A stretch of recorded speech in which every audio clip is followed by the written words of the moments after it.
The unexpected return. The phone call that changed everything. Victoria Hayes pressed her phone against her ear while simultaneously trying to prevent Sophie from dumping an entire box of cereal onto the kitchen floor. Her daughter, with those enormous brown eyes and mischievous grin, seemed determined to test every boundary this morning. "Yes, Mr. Thompson, I can have the revised blueprints ready by Thursday," Victoria said, gently redirecting Sophie toward her high chair. "The sustainable design features you requested will be incorporated into the main structure." Being a single mother and running her own architecture firm meant Victoria had become an expert at multitasking.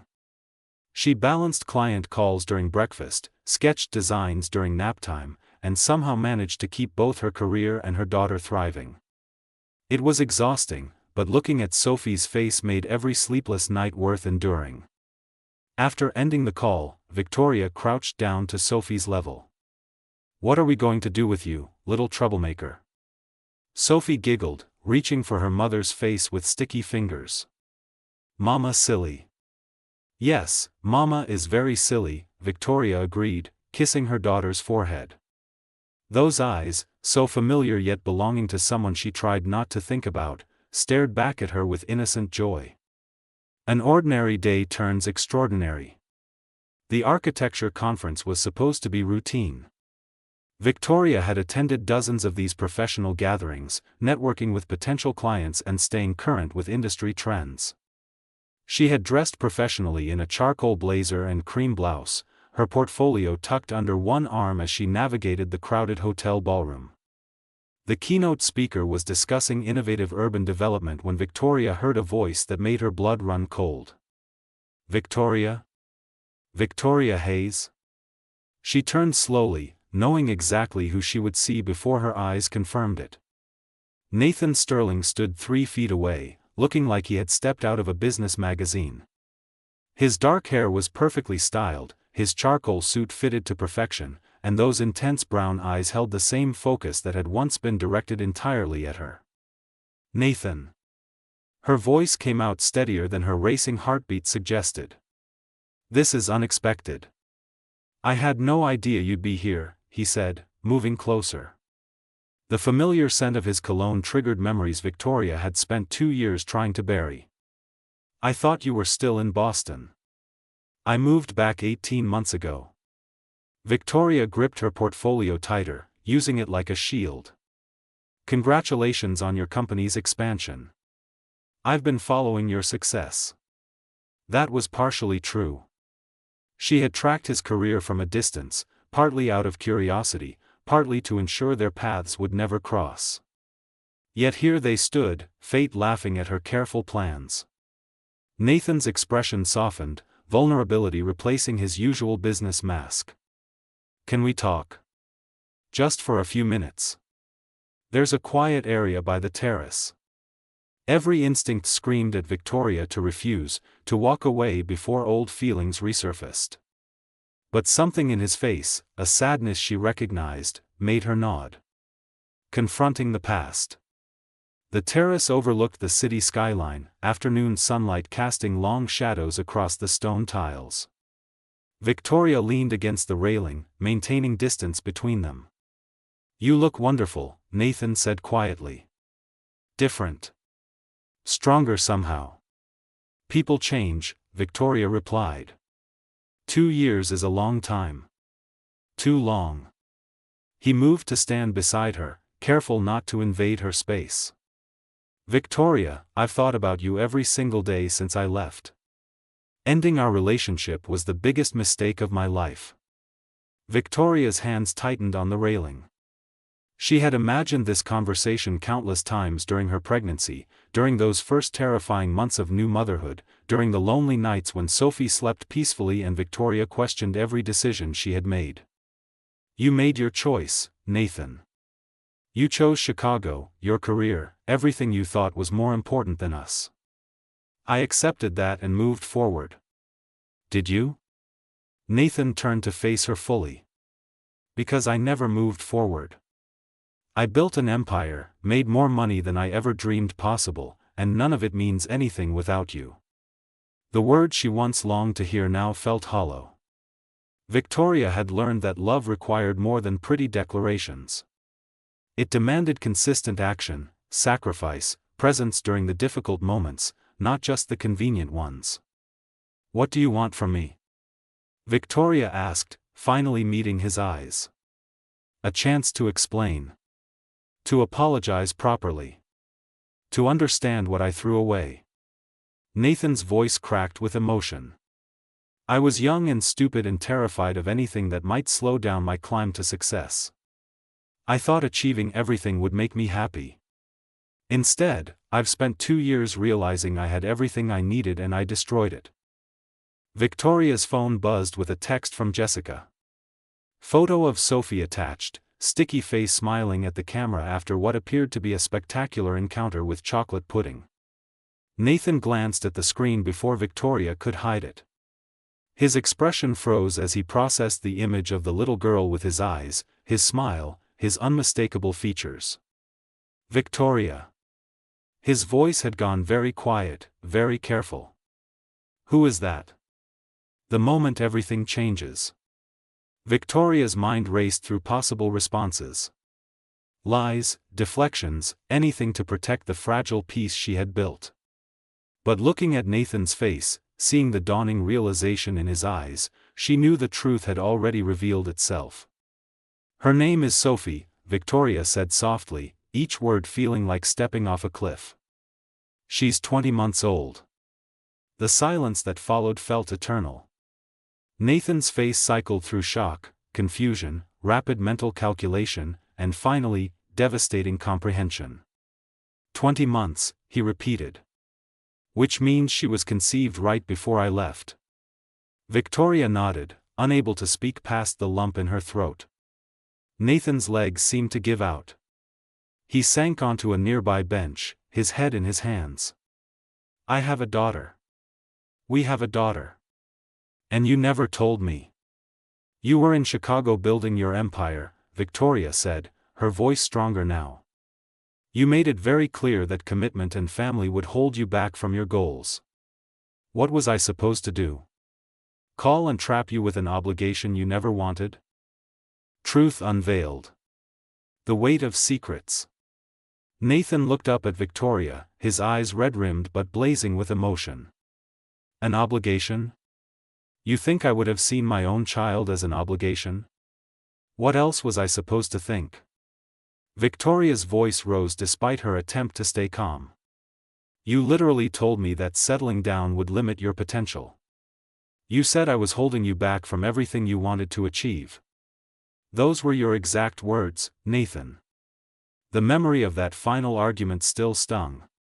They had stood in her tiny apartment, Nathan's bags already packed for Chicago, Victoria begging him to wait just 6 more months until she finished her degree. He had refused, saying opportunity would not wait for anyone. "I was talking about marriage and a mortgage, not about a child," Nathan protested. "If you had told me you were pregnant, everything would have been different." "Would it?" Victoria challenged. "Or would you have resented us both for derailing your perfect plan? Would you have stayed out of guilt while your dreams slipped away? Would Sophie have grown up feeling like the mistake that ruined her father's life?" Nathan stood abruptly, pacing the terrace like a caged animal. "You decided for both of us. You decided I didn't deserve to know. You decided I wouldn't be a good father. You robbed me of 2 years with my daughter." "I decided to protect my baby," Victoria shot back, tears streaming down her face. "I decided that being a single mother was better than watching you grow to hate us. I decided that my daughter deserved a parent who chose her completely, not someone trapped by circumstances." The breaking point. Nathan stopped pacing, his shoulders sagging under invisible weight. "Tell me what it was like. Please. I need to know what I missed." Victoria wiped her eyes, her anger giving way to the exhausted grief she had carried alone.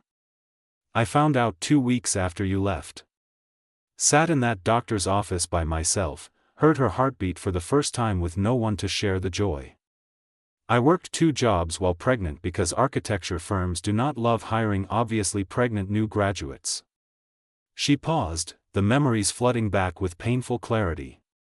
I went through labor for 17 hours. Jessica was there, thank God, but I kept thinking about you. Wondering if you would have wanted to know. Wondering if you would have cared.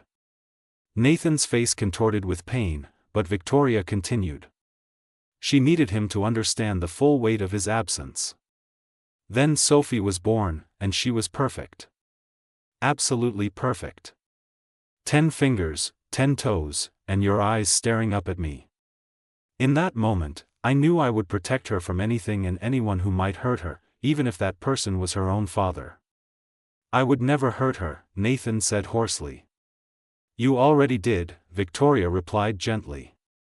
By not being there. By choosing differently. By making me feel like our love was not strong enough to build a future on. Nathan sank back onto the bench, his face buried in his hands. When he looked up, his cheeks were wet. What does she know about me? Nothing yet. She's too young for complicated questions. Victoria sat beside him, maintaining careful distance. When she's older, I plan to tell her the truth.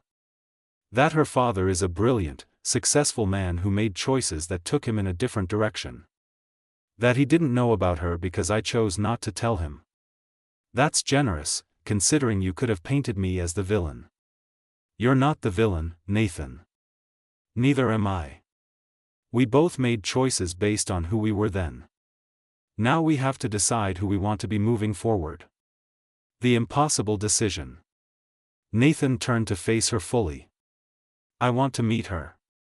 Please, Victoria. I want to meet my daughter. The request hung between them, loaded with implications. Meeting Sophie would change everything. It would make this real, undeniable, impossible to walk away from. I need time, Victoria said carefully. This is not just about you and me anymore. Sophie's well-being comes first. I need to think about how to introduce you, when to do it, how to protect her if things do not work out. If I'm her father, don't I have rights? Nathan's voice held an edge of frustration. You are her father biologically, Victoria agreed. But being a dad is about more than genetics.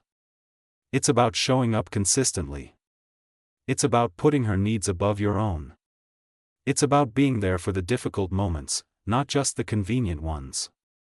She stood, needing distance to think clearly. I'll contact you in a few days. We'll figure out how to move forward. But Nathan, if you're going to be in her life, you need to be completely committed. No half measures. No showing up when it suits your schedule. Children need stability, not chaos.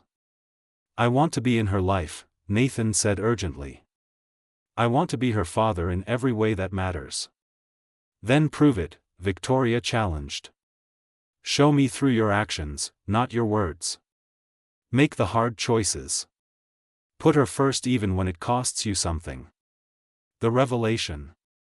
Victoria gathered her belongings, preparing to leave, when Nathan spoke again. I'm engaged. The words hit Victoria like cold water. Of course he was engaged. Successful men like Nathan did not stay single long. Congratulations, she managed. I hope you'll be very happy. Her name is Caroline Monroe. We've been together for 8 months. The wedding is planned for next spring. Nathan stood, moving toward Victoria. But how can I marry someone else when I have a daughter? When everything has changed? That's something you need to figure out, Victoria said firmly. I will not have Sophie caught in the middle of complicated adult relationships. She deserves better than that. She moved toward the door, then paused. Get your life sorted out, Nathan. Decide what you really want. Then we'll talk about you meeting Sophie. But until you can offer her stability and genuine commitment, she's better off without you. As Victoria walked away, she felt the weight of everything that had shifted. The secret she had carried alone was now shared. The future she had planned as a single mother now included complicated questions about co-parenting with a man who had broken her heart. Outside the hotel, she sat in her car and called Jessica. "He knows," she said when her sister answered. "Nathan knows about Sophie." "Oh sweetie," Jessica breathed. "What are you going to do?" Victoria looked at Sophie's car seat in the back, remembering her daughter's laughter that morning. "Whatever protects her," she said firmly. "Whatever keeps her safe and happy. That's all that matters now." But as she drove toward Jessica's house to pick up Sophie, Victoria could not shake the image of Nathan's face when he realized he had a daughter. The shock, the pain, the desperate longing. Part of her heart ached for the time he had lost, for the moments he would never get back. Building tomorrow. The decision that changed everything. 5 days passed in agonizing silence. Victoria maintained her normal routine, dropping Sophie at daycare, working on architectural projects, trying to pretend her world had not shifted on its axis. But everything felt different now that Nathan knew. On the 6th morning, her phone rang. Nathan's name flashed on the screen. "I ended my engagement," he said without preamble when she answered. "I told Caroline everything. About you, about Sophie, about the mistake I made 2 years ago. She's devastated. Her family is threatening legal action over wedding deposits, and my business partners think I've lost my mind." Victoria's grip tightened on her phone. "Nathan, you didn't have to do that." "Yes, I did."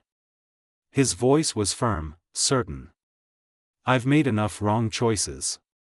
This is me making the right one, even if it's messy and complicated and costs me something. I can't marry someone else when I have a daughter I need to know." "Where are you?" Victoria asked, hearing traffic sounds in the background. "Outside your apartment building. I've been here for 30 minutes trying to work up the courage to ring your doorbell. Can I come up? Can I meet my daughter? The meeting that changes lives." Victoria gave him 10 minutes to prepare. She changed Sophie into a fresh outfit, though her daughter protested the interruption to her morning cartoon. When the doorbell rang, Victoria's hands trembled as she opened it. Nathan stood in the hallway holding a stuffed giraffe nearly as big as Sophie. He looked nervous, vulnerable in a way she had never seen during their relationship. The powerful CEO had been replaced by a terrified man about to meet his child for the first time. "Hi," he said softly. "Hi." Victoria stepped aside. "She's in the living room." Nathan followed her down the hallway, and Victoria watched his face as he saw Sophie for the first time up close. His daughter sat surrounded by colorful blocks, her dark curls pulled into pigtails, wearing a pink dress with butterflies. She looked up when they entered, her brown eyes curious about the stranger. "Sophie, sweetie, this is Nathan," Victoria said gently. "He's a friend of Mommy's." "Hi," Sophie said brightly, then returned to her blocks. Nathan stood frozen, the giraffe dangling from his hand. Tears rolled down his cheeks as he stared at the little girl who carried half his DNA. "She's perfect," he whispered. "Victoria, she's absolutely perfect." Over the next 2 hours, Victoria watched Nathan discover his daughter. He learned that Sophie loved anything pink, that she called giraffes long necks, that she could count to 12 but usually skipped 9. He built block towers for her to knock down, made her giggle with funny voices, and listened with complete attention to her toddler babbling. When Sophie climbed into his lap unprompted, settling trustingly against his chest, Nathan looked at Victoria with such raw emotion that she had to turn away. Building trust through action. After Sophie went down for her nap, clutching the giraffe, Victoria and Nathan sat at her kitchen table. "Thank you," Nathan said quietly. "Thank you for letting me meet her. She's your daughter. You had the right." "Did I?" Nathan asked. "After what I did? After choosing everything else over you?" Victoria traced the rim of her coffee mug. "I've spent 20 months thinking about whether I made the right choice. Some days I'm certain I protected Sophie. Other days I feel guilty for keeping you from her. I want to be part of her life," Nathan said carefully. But I understand it has to be real. Not guilt-driven, not obligation. Tell me what you need from me. Victoria pulled out her phone, showing him a schedule she had created during the sleepless nights since their conversation. Tuesdays and Thursdays, you can pick Sophie up from daycare at 4. Spend 2 hours with her. Bring her home by 6:30. Every Saturday afternoon, noon to 4. No cancellations unless it's a genuine emergency. That's it? Nathan looked surprised. 8 hours a week? That's where we start, Victoria said firmly. Show me you can handle the responsibility consistently for 3 months. Show Sophie she can count on you. Show yourself you're serious about this. Then we expand the schedule. The journey forward. Nathan followed the schedule religiously. He showed up for every visit, never late, never with excuses. He learned Sophie's routines, her preferences, her moods. He read the same bedtime story 17 times without complaint. He handled tantrums with patience Victoria had never seen in him before. More importantly, he changed his business practices. He delegated to trusted partners, turned down opportunities requiring extensive travel, restructured his entire schedule around his daughter's needs. 6 weeks into the arrangement, Sophie started calling him Daddy. Nathan cried right there in Victoria's living room, gathering his daughter into his arms while tears streamed down his face. 3 months later, Victoria expanded his schedule. Weekends became full days. He took Sophie to the park, to museums, to ordinary places where fathers and daughters built memories. Victoria watched him transform. The ambitious CEO who had once prioritized deals over relationships became a devoted father who scheduled board meetings around preschool recitals. Hope for tomorrow. On a Saturday afternoon at the playground, Victoria sat on a bench watching Nathan push Sophie on the swings. Both of them were laughing, sharing some private joke only they understood. Her phone buzzed. A text from Nathan. Dinner tonight? I'm making that pasta Sophie loves. Victoria looked up to find him watching her, hope and uncertainty mixed in his expression. 3 months had become 6. Trust had been rebuilt one consistent action at a time. Yes, she texted back. We'd like that. As they walked toward Nathan's apartment, Sophie between them holding both their hands, Victoria felt something she had not allowed herself in 2 years. Hope. Not naive hope that everything would be perfect, but realistic hope that they were building something real. Nathan met her eyes over Sophie's head, and Victoria saw her own feelings reflected back. Love, yes, but also respect, commitment, and hard-won understanding. They had a long way to go. A romantic relationship would need careful navigation. But they had something stronger than passion now. They had partnership. They had shared purpose. They had a daughter who taught them both what truly mattered. Sophie laughed as Nathan hoisted her onto his shoulders, and Victoria's heart swelled watching them together. This was worth protecting. This was worth the risk. This was worth building, one ordinary, beautiful moment at a time.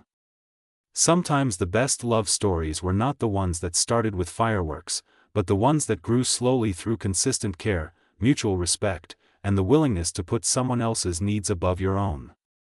And sometimes, second chances led to better endings than anyone could have imagined.